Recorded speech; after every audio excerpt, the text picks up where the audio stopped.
Great. Well, I think we're all right to get started. Good afternoon, everybody.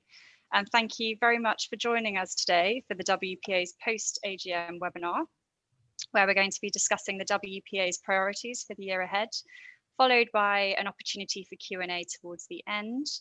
But before we dive into that, just by way of introduction, I'm Amanda Shepherd. I work for Grosvenor, Britain and Ireland. I also have the pleasure of chairing the WPA Next Gen Committee, which targets content for the next generation of real estate leaders. So I'll be chairing today's discussion, but I'm delighted to be joined by our panel today, all very familiar faces to you, I'm sure. We have Olivia Harris, who is the immediate past chair and also chief executive of Dolphin Living. We have Paul Williams, who is the incoming WPA chair, chief executive of Derwent London. Marcus Geddes, who is the incoming WPA Vice Chair and MD for Central London at Landsec, and the returning WPA Deputy Vice Chair, Brian Bickle, who's the Chief Executive at Shaftesbury. So a very warm welcome to our panel. Just by way of overview for today's webinar, I'll shortly be kickstarting the panel discussion, which will run for about 40 to 45 minutes or so, followed by the audience Q&A. For anyone viewing today, if you want to get involved, please do. You can join in the conversation online, either by using the WPA's Twitter account, which is @the WPA, or you can submit any questions for our panel via the Zoom Q&A function, which you should be able to see at the bottom center of your screens. I think that's it for housekeeping. We've got lots to talk about today, so I'm quite keen for us to get started. And I'm coming to you first, Olivia. It's been an extraordinary year, I think, with very challenging circumstances that I'm sure you didn't anticipate when you first took on your role as chair. What are you most proud of from your time in position? And, are there any changes from the past year which you think are positive and perhaps here to stay? Yeah, thank you, Amanda.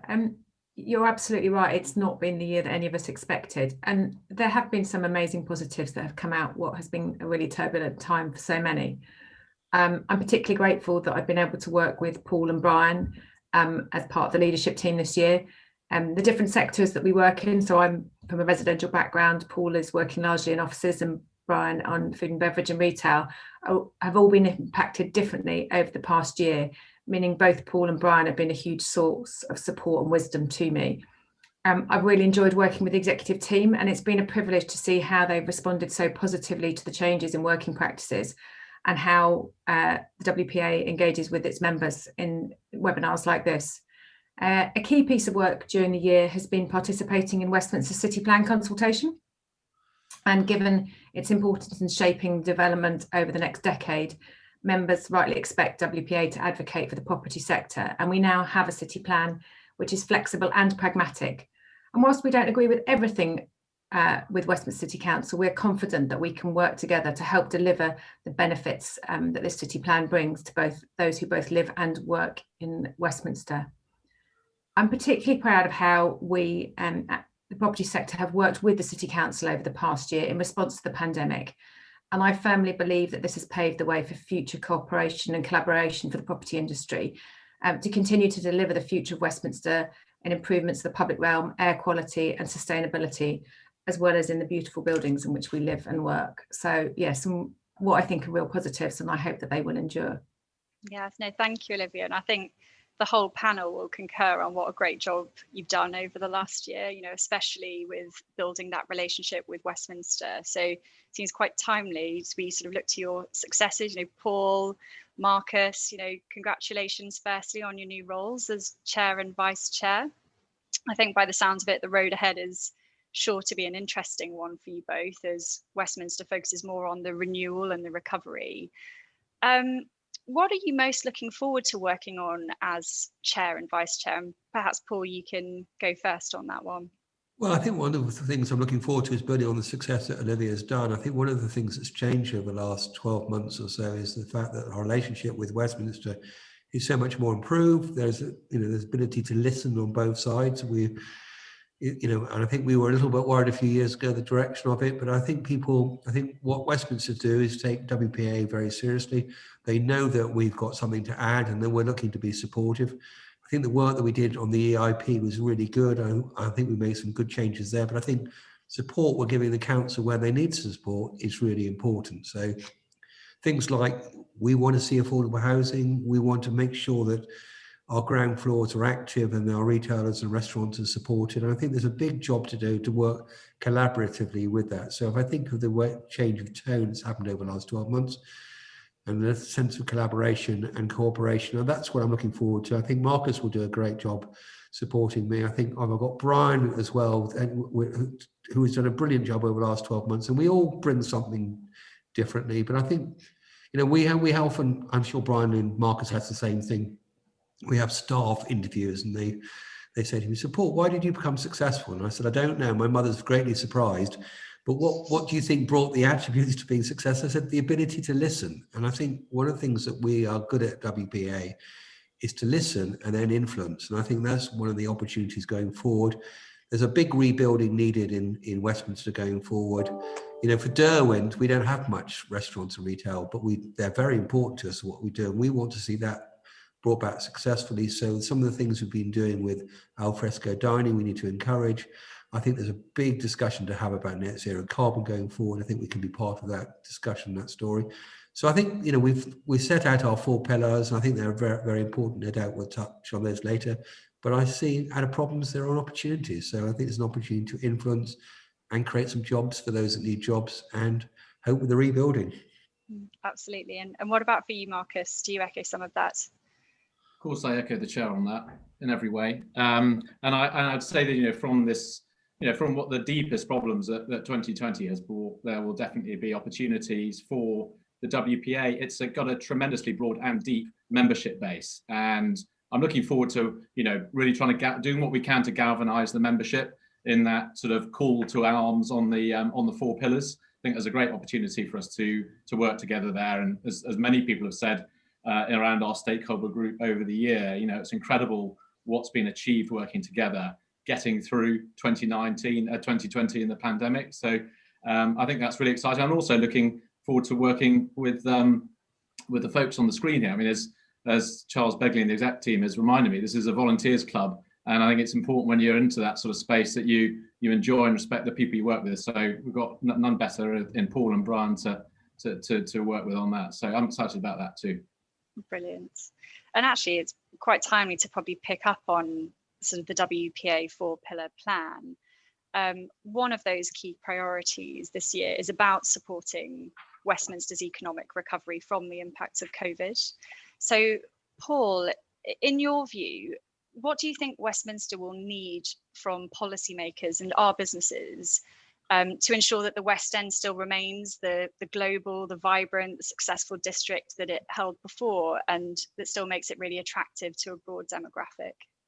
I think one of the big issues for all businesses is uncertainty. And I think some speed of decisions is very important, a collaborative and cooperative approach. And, I think it's all obviously difficult running a city borough and things, but you sort of want the planning to be at the same speed as the licensing, as the same speed as the roads, to make sure there's a coordinated approach, so you don't have the situation where the right hand says yes, the left hand says no, and suddenly you get a problem. So I think working with them, and if you look at the way the leader is reaching out to business and seeking some support, I think we've offered a lot of time and effort to try and do that. So I think they need to open their minds about alfresco dining. They need to think about making planning a bit quicker, albeit they must respect that they've got members to approve.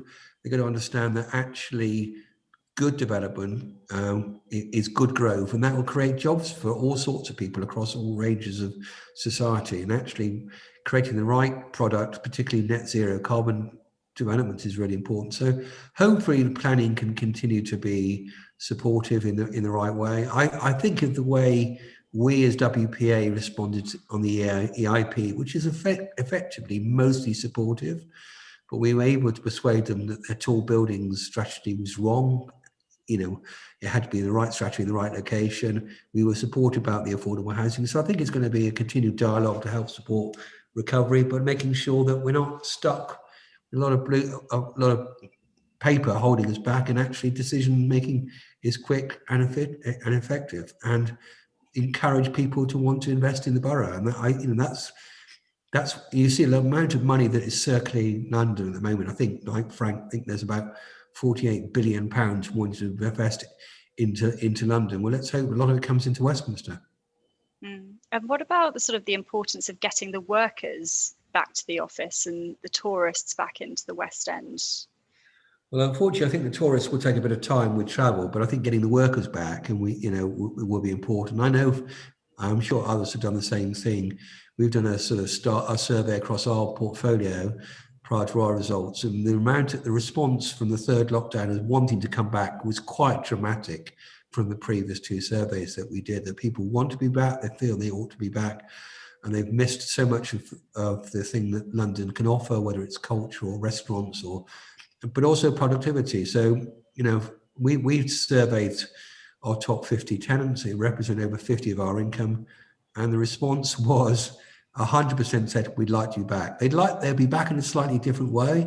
So we have to think about the hybrid model, but we need people back in their offices spending money. I'd be delighted if my office workers are spending money in Brian's restaurants. I even send them down to Victorians, and they can spend money at Marcus's restaurants as well. But we what's good for Brian is good for Marcus, is good for Paul, which is good for the WPA. So you need to encourage people back. And as I say, the response we're getting from all our occupiers, I'm sure it's shared by others, is they like to be back. They've missed the collaboration, the creativity, but the world is changing. So we'll have to see how that goes. And hopefully we will then get our wonderful overseas visitors in due course. Yeah, and I suppose there's lots to be positive about. They've got the Oxford Street District framework and New Hill at Marble Arch and the opening of Crosswell. So I hope that we can kind of build on some of that. I know we're building for our own sins. We're building a theatre, which is a good way to spend a lot of money. But that will want to reopen in the early part of next year, and people want to be back in watching films or going to the theatre, catching a show, and then going to restaurants. So we need to encourage people back in a good way to start using what is world-class facilities. And perhaps now coming to you, Brian, obviously as a major West End landlord, Shaftesbury is the really sharp end of some of this transformation that we're talking about in the West End, and in particular for retail and hospitality. Are you getting a sense that you're feeling positive for the future? What sort of changes do you think can help with supporting the local economy? Well, I think we certainly do feel at Shaftesbury we've been in the eye of the storm for the last year, and looking back, it's amazing how quickly things closed down. And the difficult year that our business has had, we've got over 600 shops, restaurants, bars, cafes, pubs in the West End, all here predicated on this incredible 7-day-a-week footfall that the West End has always been able to deliver. To see the tap of footfall turned off so dramatically is something that we won't forget in a long time, which I think is a good thing, actually, because I've felt for a long time that a lot of the stakeholders in the West End sort of took it for granted. It's sailed through problems in the past. We didn't have any issues in the GFC. Well, we certainly didn't lose any tenants. People kept coming, tourists kept coming, the town was cheap, we got more overseas tourists. Everything's going for it, and that's been the way for a long, long time. And I think this is a good period now to sort of reflect on what the West End needs to prosper in a situation where people's lives have been interrupted. We shouldn't ever assume, we have this little mantra at Shaftesbury, never assume anybody's going to come to the West End, come to any of our areas. We try and think more like a retailer or restaurateur. You've got to entice people back with a great offer. And when it comes to international tourists, lots of cities are now competing for that footfall. They've all been damaged in the same way as London. So London's got to remember its strengths and play to coming out of this. And I think that brings a sense that we're, challenges, the flip side of challenges, not opportunities come through. And we've seen some good things coming along this year. And whoever had thought 12 months ago Westminster Council would be so enthusiastic in supporting an alfresco dining economy across the borough, but particularly around the West End. We're seeing road closures, we're seeing better public realm, pavements being widened to give pedestrians more space. We know that was one of our problems in the past in the West End, that it was congested, the air quality is still an issue to be dealt with, but all those things are on the agenda now. So I think this is a positive, but we shouldn't underestimate the immediate task ahead of us. It's just getting people back. So I'm optimistic about the future. I do think success, fuzziness and liveliness will feed off itself, and to bring back the different interdependent sort of groups that use the West End, whether it's workers, Londoners being prepared to get on the tube, get on buses, come back into town, the reopening of the cultural sector, really important for that buzz it creates in the West End, that evening economy. These are all interconnected, but I do think they will come back. But they just are going to need a little help to get down the runway and take off. You could say. International tourists, I think that's going to be for 22, 23, 24. Who knows? But I think if London can show, West End can show it's open for business again, we want to be the first destination. People think, I want to go back there. So lots to do, and West End WPA has played a big part in all of this, in having a really constructive dialogue with the City Council. Something that, again, we sort of fallen by the wayside perhaps in the past, but regular meetings and working with officers to help them find practical solutions to some of the challenges thrown out by things like our Dni, I think is serving everybody well. We just remember we need to take residents along with this on this journey so that they feel they're not being left behind. And one of the pillars at WPA for the coming 12 months is to think about the more disadvantaged people in the borough, particularly young people who have been really badly hit by what's happened in the last 12 months. I was trustee of the Young Westminster Foundation. I can tell you lots of stories about what goes on beyond the area we think of as the West End. We've got to feel that those people have got something in all of this recovery. There's something in it for them, whether it's jobs, it's opportunities. I think we shouldn't lose sight of that, and that's very much on our agenda, I think, for the year. Yeah, so I suppose to that end, it's the role of licensing and street activations, helping to make people feel comfortable in coming back, but equally, the importance of a supportive and flexible planning framework that kind of keeps supporting some of the activity that you're talking about. Yes, I think Paul's point about confidence and the sense that there's been a real hit to business confidence this year. This opening and closing of retail and hospitality has been really damaging. We need to give them a sense now that the most immediate thing is to have a good trading period up till Christmas and New Year. I think that will stabilise a lot of those businesses. But if we want alfresco dining to work really well, it does require a bit of the investment in the streets and in the way the whole thing is set up and the way it's policed. We don't want residents to be severely disturbed or disadvantaged by people eating outdoors in the evening. It doesn't have to be that way. And if you look to some continental cities, they manage it really well. It's not an issue there. So we need to work with the City Council and the residents to make sure that these changes work for everybody. I think that's a really important role for the WPA. Great. And so along with the economic recovery, the WPA business plan that we touched on, which was agreed at the AGM earlier today, also prioritised promoting ESG, so the environmental, social, governance outcomes. So perhaps if I can pivot the conversation slightly to Marcus and Paul, maybe Marcus first. What does ESG actually mean to you, and why do you think sort of promoting a greener and more socially responsible outcome matter more for Westminster's recovery?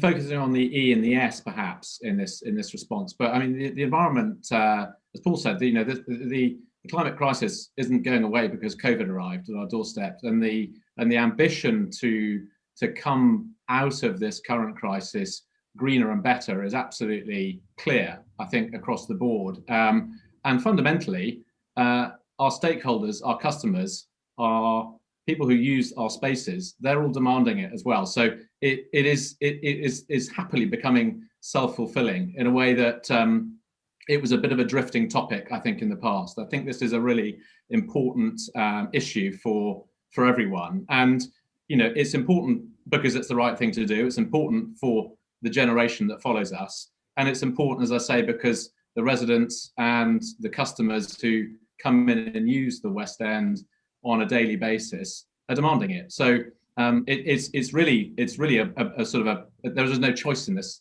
particular thing, happily. And I think it's really positive the way that the membership of the WPA is engaged in this topic. We had the white paper last year on zero carbon Westminster, which is a fantastic piece of work that drew on an awful lot of experience from across the membership and provided a lot of really practical and helpful advice about how to tackle it. I mean, the ESG teams are hiring hard across business at the moment. It's a competitive space, and if I could retrain, I probably would have retrained in that space, because I think that the job prospects are strong at the moment. But you know, there's lots that that the WPA to continue that to promote that message and that awareness. And on the point about sort of social, I mean, Brian mentioned earlier about, you know, we can't in this recovery, we can't leave anyone behind. And there's an opportunity as we grow to grow for the benefit of everyone. And remember that this is a single borough with a huge disparate group of socio-economic groups, and with that the responsibility of groups like the WPA and its members to ensure that the opportunities that come out of this recovery are widely shared. And I know that all the members are doing a fantastic job in that community space.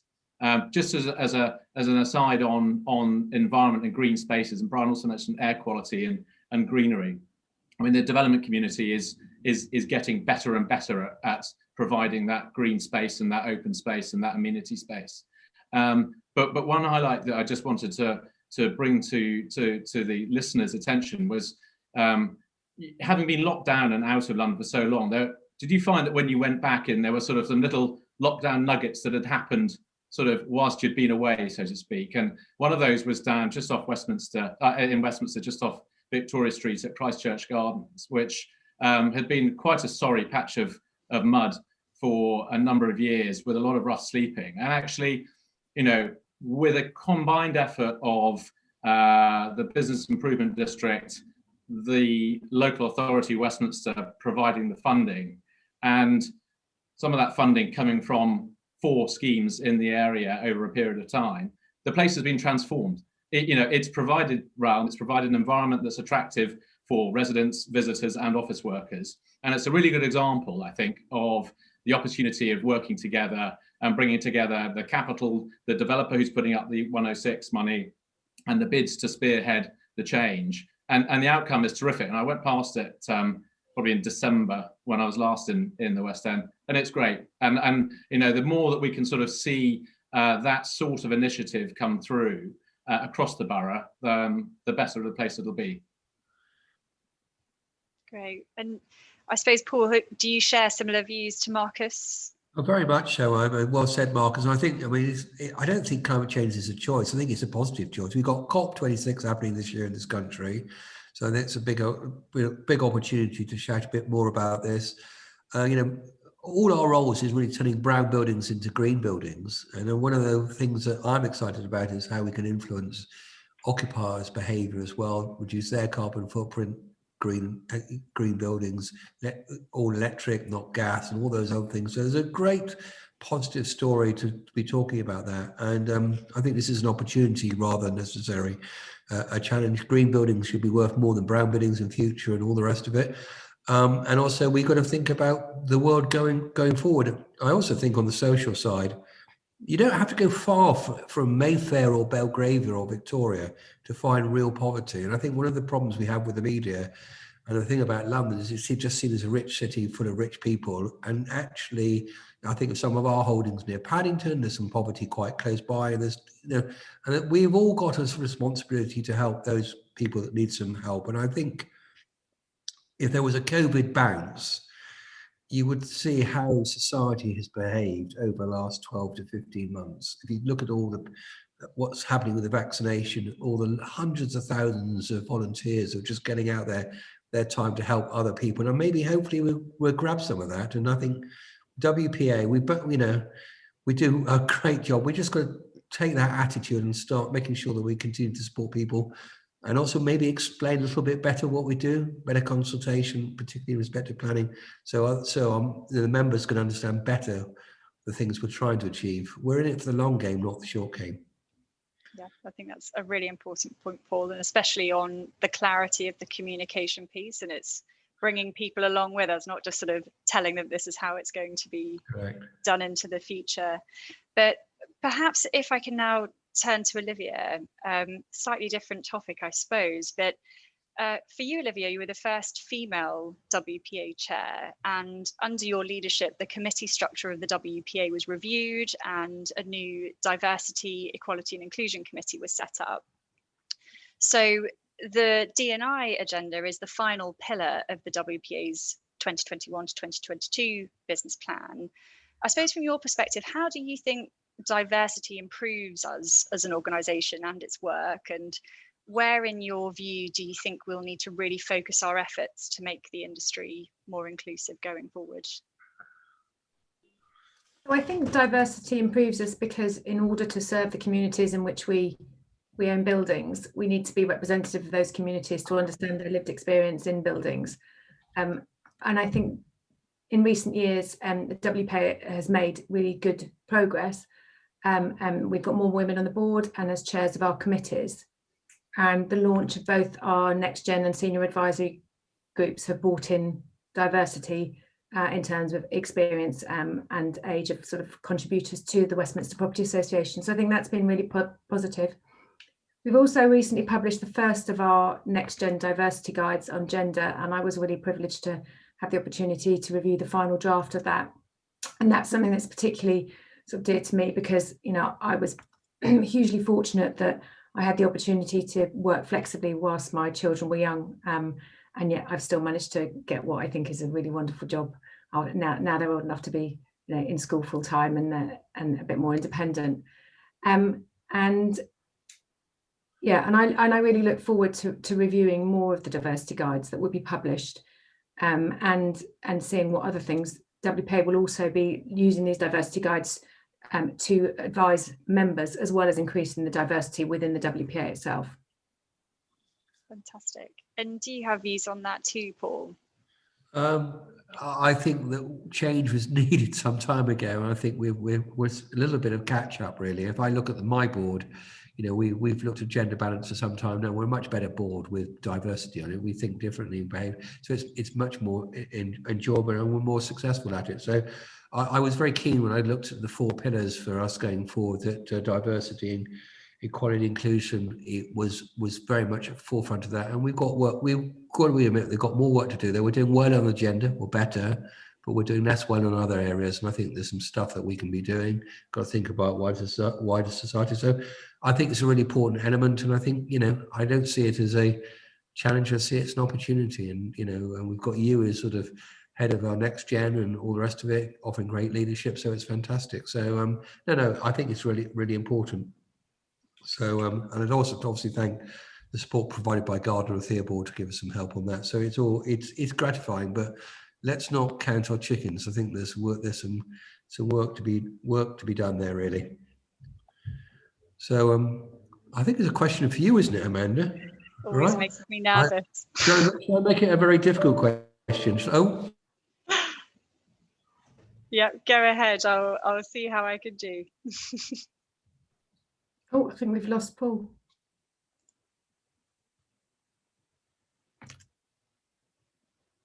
Just give him a second. I have a feeling if the chat is anything to go by, it's a complete role reversal turntable on me, perhaps unfairly, to sort of ask about the priorities for the WPA Next Gen group, and perhaps how the WPA board can support some of these initiatives.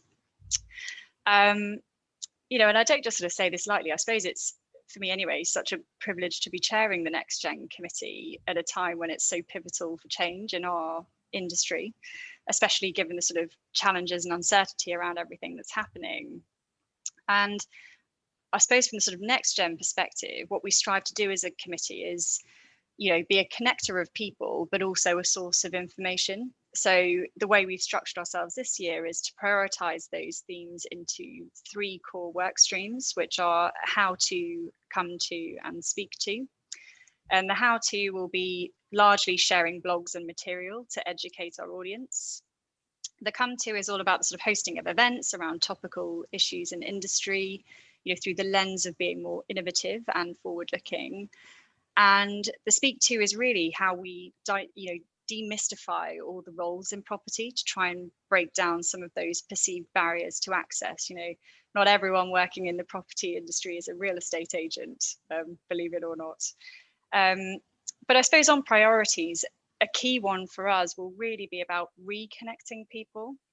And for me, I think this is so important after the year that we've had, you know, providing the events and the opportunities for the younger members for that lighter social relief between work days, you know, opportunities to meet with new people and to gain that sort of knowledge that we've missed by just listening to industry experts. And, you know, that's been really impossible this last year. So I think we really look forward to reigniting some energy around that. Lots of exciting events and content planned, you know, online initially, but in person, we hope from the summer. So I'm sure we'll be calling on the board and wider members of the industry, often as our speakers, to contribute to that. So I'd make a call out for everyone to watch out for those requests. But I suppose another big part of what we do at the Next Gen Committee centres on this piece that you mentioned, Olivia, around diverse representation. And as chair, I suppose I felt particularly important for our own committee to be representative of the views and the people that we're trying to reach and connect with. So our committee now is about 14 members strong. We're about 65% female to male from different ethnic backgrounds, different skill sets, all with very different pathways into property, from sort of failing GCSEs to non-property degrees to career changes, you know, and that's actually bringing together a real blend of experience and perspectives to the content that we're producing. You know, whether that's the diversity guides that you've mentioned, but we've also just launched our first mentoring partnership with the University of Westminster, which will come in from next week, I think it is, to increase the access from broader backgrounds. So I suppose for me, I really see diversity as a key area of alignment between the Next Gen and the board, but it also sort of strikes me that in fact, all of the 4 pillars of the business plan overlap with many of the Next Gen priorities. You know, I don't know that for sure. I sort of look to Brian and to Marcus, you know, what's your sort of take on the WPA Next Gen network? You know, do you see opportunities for us to work closer together on some shared ambitions this year?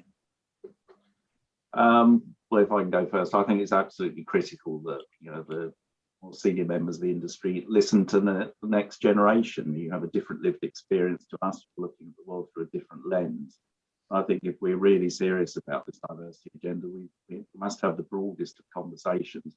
Quite frankly, you know, younger people have more stake in the future than us oldies. So you should be directing it now. The future's happening now. So it's important we have that mindset, really. And I do think as well, taking real estate out from its sort of traditions into a new community of younger people thinking about what they want to do with their lives is to be really important. We've got to get away from a slightly stuffy image that quite rightly a lot of people have of real estate. And I think for real estate to work as well, it needs a whole different range of skill sets now. I've seen that over my working life. I first came to work in real estate. I'm an accountant by background. 1983, it was just surveyors and accountants in those days. Quite frankly, surveyors didn't really have much time for the accountants, but that was that. You know, you're very much in the back room, never to be seen. But now actually we face, you know, real estate is faced with a very different world. We've got to embrace a whole different bunch of skill sets. I think that in itself will help bring a different mindset into real estate. But I think going back to our priority here in Westminster, remind younger people in Westminster that there are great career opportunities. It's welcoming, the doors are open to people from different backgrounds, and I think Next Gen has got a big role to play in that to improve our image. And what about for you, Marcus? Yeah, well, as a former agent, I mean, greatly relieved that the industry isn't fully made up of real estate agents in its entirety, and I think, you know, the Next Gen, the bodies in the Next Gen are a fantastic endorsement of what the future of the industry looks like. And I'm really, really excited by that. And I think the problems of diversity sit in and as is probably well known, in the older part of the industry than the younger part. So I'm truly optimistic that, you know, with the diversity of thought and representation that's being demonstrated at Next Gen level, the engagement that those groups have with WPA or CPA boards or whoever it may be, being positive, working to the same goal, which is to make a lasting difference to the makeup of the industry and the voices that get heard out. So yeah, no, really important, and it's really important to colleagues of mine at Landsec as well. We've got the incoming Next Gen chair in the CPA taking up his role, and that's fantastic for him. It's great for us, and I'd encourage any member organisations with younger talent. We can't be age specific on this, but anyone who think there may be a role or an opportunity to be part of either of the Next Gen groups in the CPA or the WPA to reach out and see if they can make that happen, because I think it's a great opportunity. Yeah, absolutely. And I think actually, even in committees, it's really good to get that diversity of thought, even in smaller forums, to try and discuss kind of the key topics and key themes that matter to the industry more widely. So yeah, I'm actually very, very excited of all the work that I think we'll get to do over the course of the year. I am slightly conscious of time. Obviously, we'll be moving on to the Q&A fairly shortly. So just as a reminder for the audience, if you do have any questions, please do just drop them into the Zoom Q&A box in the center of your screens. But I suppose just a couple of final questions and thoughts, really. Perhaps, Marcus, I can come back to you on this one. I think it's important to acknowledge that another key theme that seems to be coming out today is that achieving many of the WPA's goals will require this quite close collaboration with policymakers. For you, Marcus, what do you think are some of the key shared challenges between us at the WPA and the City Council? And are you quite hopeful that we can achieve them together? Always hopeful, always travel and hope, and the last year's taught us that in spades. But so I mean, there's tremendous overlap, not least because we both have 4 priority pillars, both the WPA and Westminster City Council. That's just a coincidence, but the level of overlap in the areas that are of vital importance, I think, is huge. So the Westminster last year had 3 pillars and slipped in a 4th one at the beginning of this year, which was a thriving economy, and that absolutely chimes with our priority of rebuilding the Westminster economy. I mean, the 2 are absolutely synonymous, and it's right that gets prioritised. I think the danger in the past, and Brian made reference to it earlier, is that certainly through my working career, we've lived in a world with some economic ebb and flow, where the West End has been an absolute powerhouse to London and to the UK. And you pull the rug from that, and suddenly you've got a built environment that ordinarily accommodates houses and works in synthesis with over 1 million visitors a day, and suddenly there are only 250,000 residents. So put it crudely, that 75% overcapacity is a problem for real estate. I mean, it's blindingly obvious. So the recovery of the economy is absolutely fundamental. We absolutely need, between the council, the WPA, and any stakeholder involved in this, we need to sell the West End. We need to make sure that it's perceived as a safe and, crucially, an exciting place for people to come back to, because it may be that they're not coming back 5 days a week, but when they do come back, we want them to redouble their efforts at spending their money and make it a really valuable and worthwhile trip, whether that's through increased visits to cultural centres or to restaurants and bars and what have you. But we've got to make sure that it stands out in the list of choices that people will have. Flexibility is about choice. And so, our role as WPA and the council's role is in that promotion and selling and encouragement. And we can then go back perhaps to the more typical relationship between stakeholders and policymakers of, more height or less height, or, growth or preservation, or perhaps even resident or business. Those are sort of good, healthy, natural tensions to have. But I think there's one very clear unifying issue at stake here, and that's recovery. And so the overlap there is absolutely key. Equally, when we talked just recently about promoting ESG outcomes, 2 of the council's pillars sit firmly in that. That's greener and cleaner, and also vibrant communities. So, they have 2 ambitions at the forefront of their mind that sit very firmly in the work that the WPA will be engaged with this year. there are other the council's other key priorities around smart cities. That's a fantastic ambition, and it's right that they're focusing on that. But for us as an industry body, I think the relevance of public and private sector collaboration and diversity and quality and inclusion is far more relevant for us to focus on, and particularly our industry. I mean, that's where we've got to, and we've just spoken about it, but we are, as Paul said earlier, we're behind on this, and we've got some ground to make up. So I think that where the bulk of our priority sits in the short term around the recovery, absolutely in tune with the local authority on that, and it's great that we've got this sort of working partnership that's in really good shape now, and I'm sure that we can do a lot with them to help that recovery. Fantastic. Thank you, Marcus. Is there any other final comments from the panel before I open up to some Q&A? Great.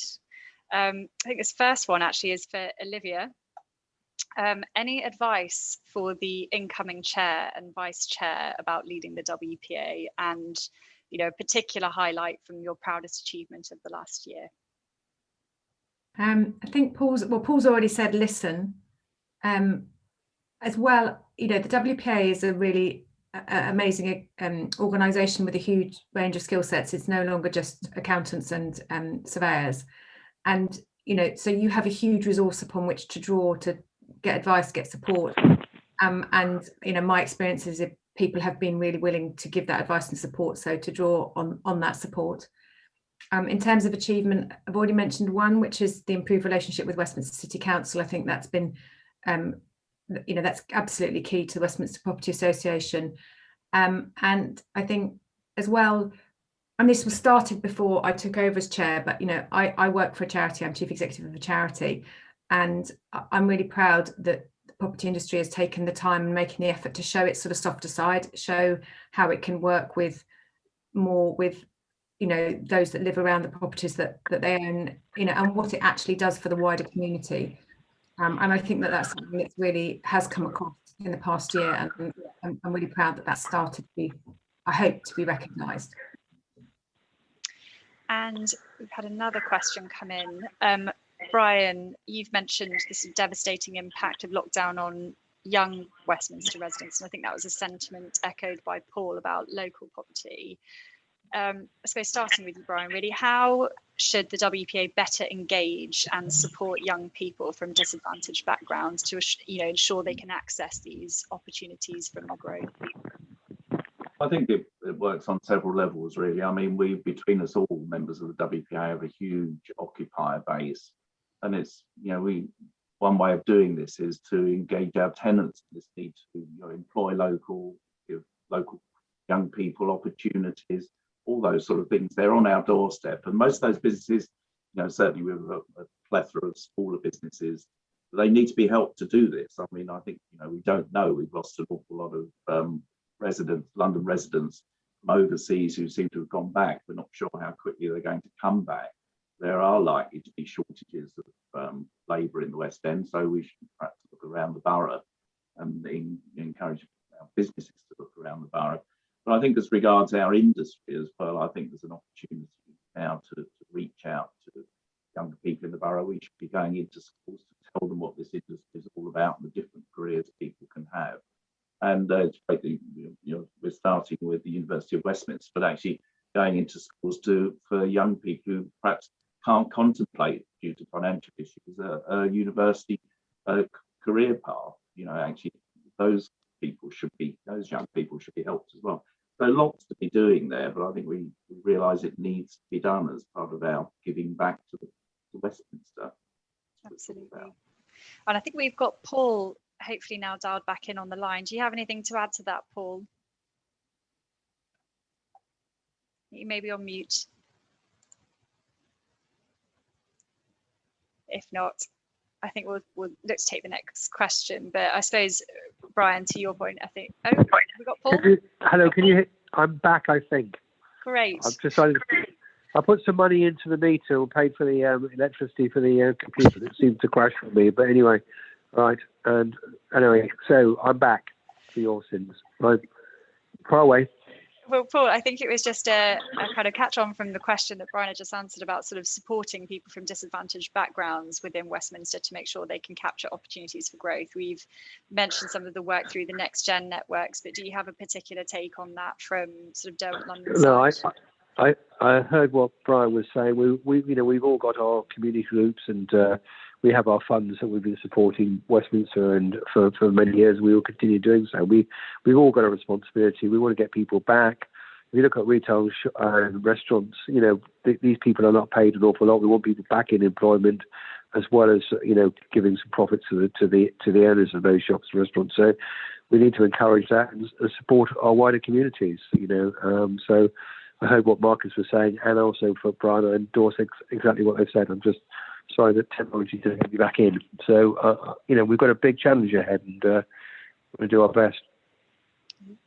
And I suppose an open question to the panel. We've had a question come in from Guy Bransby. Could you give a little bit more on the economic impact or expectations of an economic impact on the hotels and leisure sector in 2020? And any particular strategies that the WPA might be looking to integrate to try and boost this sector, given that tourists are going to take a little bit longer to return to the capital? Who wants to take that question first?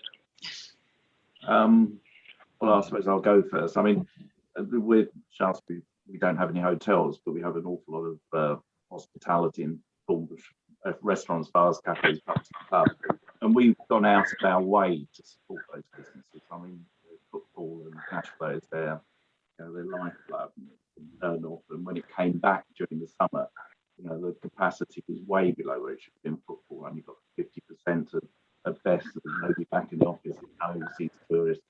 And their capacity to trade inside their premises is very limited, which is why the alfresco dining was so valuable. So all I can say is we as a landlord have gone the extra mile to keep those businesses there. And that's all we can do, really. But obviously, now they're back up and open. I hope they'll be open in the next couple of months. You don't turn off the life support immediately. I think there's a long way to go to get them back to stability, as I said earlier.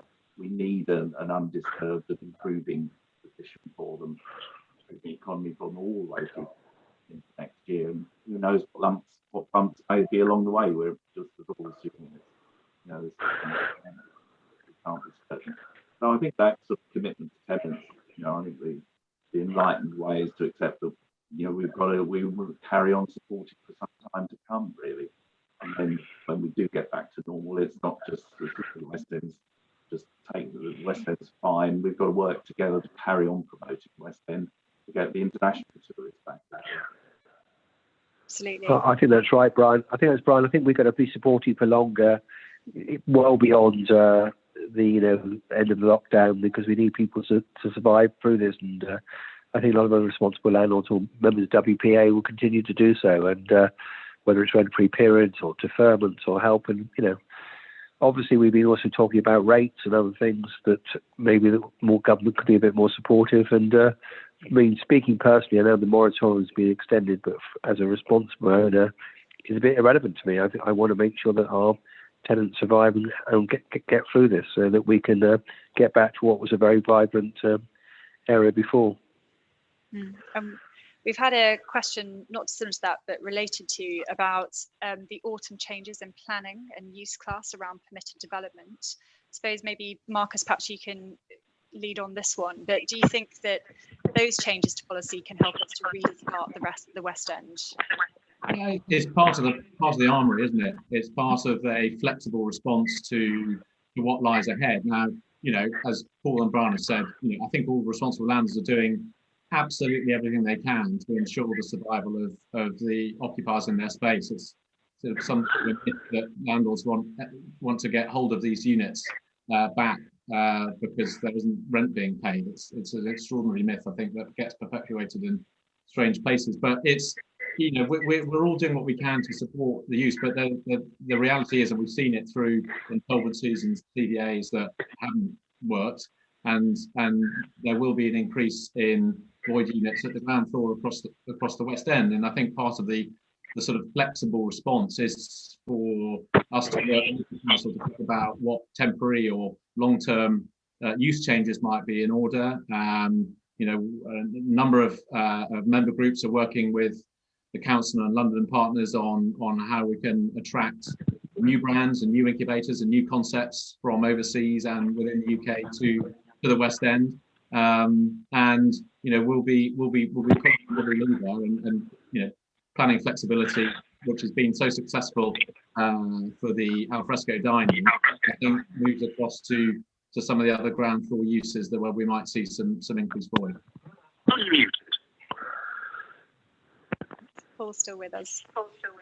I'm still with you. I'm sort of adding to what Marcus said. I mean, for me, for permitted development rights, I don't want to see some of our ground floors going to the wrong use. So I think some flexibility is good, encourage thing, but you know, some of the commercial use going just to high class residential is not going to resolve the situation, because once it's lost, it's lost. So I think we need to be careful. I noticed some of the department stores will have some more offices, and that'd be good, and some flex there. But I think we just need to be careful what we wish for and make sure that we keep the mixed use that's so great about the West End going. So, and if that means slightly less rent for some retail or restaurants, so be it, because we want people back in the West End shopping and eating and having that vibrant area that I talk about. So permitted development rights, yes, but I think London's very different to other places.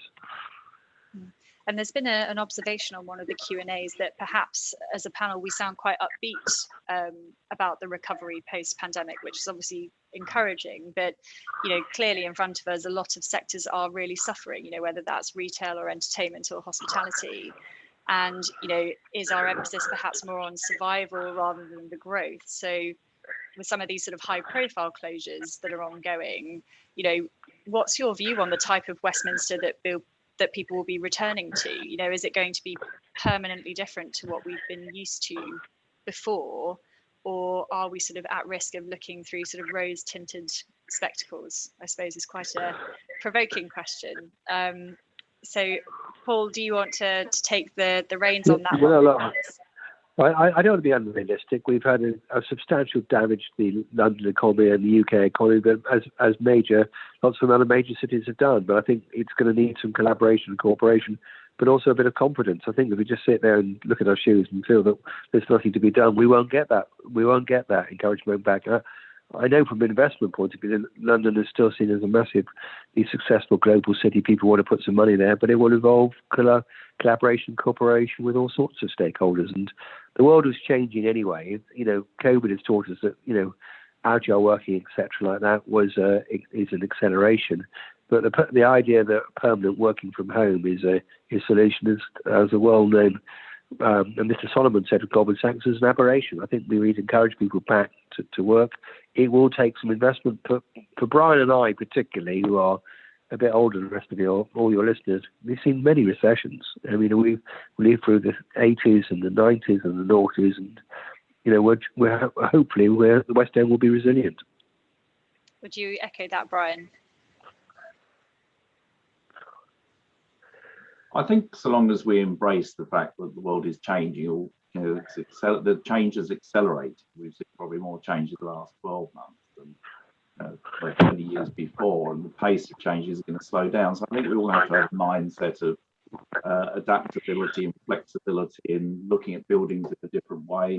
The repurposing of buildings is going to be critical, but not to damage them in the long term, as Paul said. That, you know, taking bits off a building means their ability to refashion, refurbish are much reduced. So we've got to take a long-term view of what change. But I think if we have a culture of a mindset of change, that's all the stakeholders around the West End, because it needs to keep reinventing itself. That's why the West End has been so successful for hundreds of years. It reinvented itself, and we must put barriers in the way. I think there's a danger that if it all seems fine and dandy today, we won't see any need to change, but then we'll be overtaken by the future. People will go elsewhere. It's hard to, at the moment, we're not in that situation, but I think we need to remember we need to compete for people's attention, frankly, in London and the West End.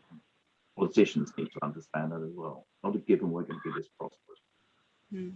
And Olivia, Marcus, any sort of final thoughts from you? I'm conscious of time and drawing us to a close. Well, I think there's an awful lot of congratulations coming through, both on sort of Paul and Marcus on your elections, but I think most importantly, a huge thank you to Olivia and the team for all of the work that they've led over the course of the last year. And sort of everybody looking forward to working together on how they can play their part in the rebuild. So I suppose that's really sort of all we're kind of drawing time for, I'm afraid, but I did just sort of want to take the time especially to thank the panel for sort of such an engaging discussion, and especially to our audience for your questions, for your congratulations and thank yous pouring in as well. Just as a note to our audience, you can access all of our WPA and LPA content and the supporting materials on our WPA website.